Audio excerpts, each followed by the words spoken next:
አላህ አንድ ጊዜ ሰሃቦቹ ረሱል አለይሂ ሰላቱ ወሰላም ዘንድ መጡና ያ ረሱላላህ ረቡና ቀሪቡን ፈኑናጂህ አም በዒዱን ፈኑናዲህ አሏቸው። ያ አላህ መልእክተኛ አላህ ጋር ማውራት ስንፈልግ የልባችንን ለአላህ ለመናገር ሲከጅለን አላህ ከኛ ሩቅ ነው ያለው ጮክ ብለን እንጥራው ወይስ ደሞ ቅርብ ነው ያለው እናንሾካሽኩለት ብለው ለረሱል አለይሂ ሰላቱ ወሰላም ጠየቋቸው።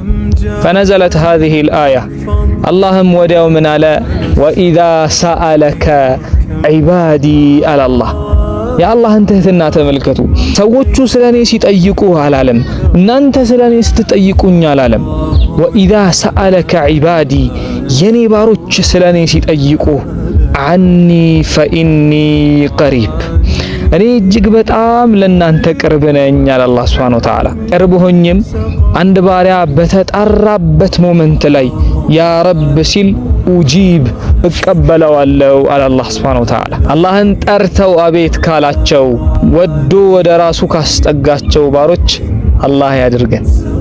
ያ ሰላም